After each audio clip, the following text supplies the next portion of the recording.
একটা সময় ছিল রাজারা অমর হওয়ার নেশায় জাদুকর আর তান্ত্রিকদের দ্বারস্থ হতেন। কেউ চিরযৌবনে জল খুঁজতেন, কেউ সন্ধান করতেন অমৃতের। আজকের যুগে সেই রাজা নেই, কিন্তু ক্ষমতার শীর্ষে থাকা কিছু মানুষ এখনো বেঁচে থাকতে চান বহুদিন, হয়তো 150 বছর পর্যন্ত।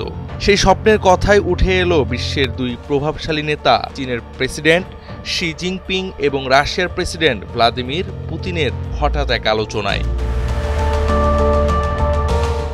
বেইজিংয়ে চলছিল সামরিক কুচকাওয়াজের আয়োজন। একসাথে ছিলেন পুতিন ও শি জিনপিং। হঠাৎ পুতিনের দোভাষী ম্যান্ডারিন ভাষায় শি জিনপিংকে বলেন, বায়োটেকনোলজি এখন এতটা এগিয়েছে, বারবার অঙ্গ প্রতিস্থাপন করলে মানুষ বুড়ো হলেও তরুণ দেখাবে, এমনকি হয়তো একদিন অমর হওয়া সম্ভব। জবাবে চীনের প্রেসিডেন্ট বললেন, অনেকে বলছেন এই শতাব্দীতেই মানুষ 150 বছর পর্যন্ত বাঁচতে পারবে।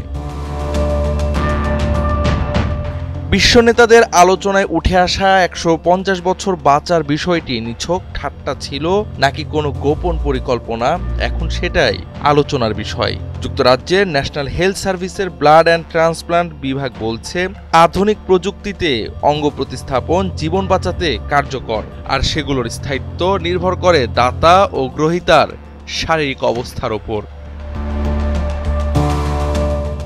এখন কিডনি, লিভার, হার্ট, ফুসফুস প্রতিস্থাপন সম্ভব হলেও রোগীকে আজীবন নির্দিষ্ট ওষুধ খেতে হয়। এ সমস্যা কাটাতে বিজ্ঞানীরা কাজ করছেন রিজেকশন ফ্রি অঙ্গ তৈরির ওপর, যা শূকরের জিন বদলে বা স্টেম সেল দিয়ে মানুষের নিজের কোষ থেকে তৈরি করা যায়। এখনও তা পরীক্ষামূলক হলেও ভবিষ্যতে বারবার অঙ্গ প্রতিস্থাপন করে দীর্ঘায়ু পাওয়া অসম্ভব নয় দাবি বিজ্ঞানীদের। পুতিন শির আলোচনাও হয়তো সেই ভবিষ্যতেরই ইঙ্গিত ছিল। সংবাদ সংস্থা রয়টার্স একটি ভিডিও প্রকাশ করে যেখানে পুতিন শির এই কথোপকথন ধরা পড়ে। ভিডিওটি ছিল চীনের রাষ্ট্রীয় টেলিভিশন সিসিটিভির লাইসেন্স প্রাপ্ত। তবে ভিডিও ভাইরাল হওয়ার পরই সিসিটিভির পক্ষ থেকে আইনগতভাবে জানানো হয় রয়টার্স নাকি তাদের চুক্তির সীমা লঙ্ঘন করেছে এবং ভিডিও সরাতে হবে।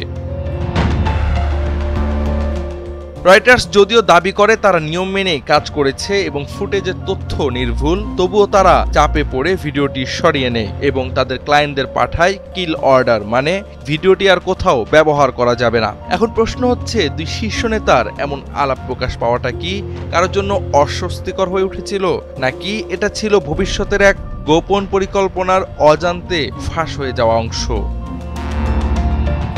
জাওয়াদ আহমদ, সময়ের আলো।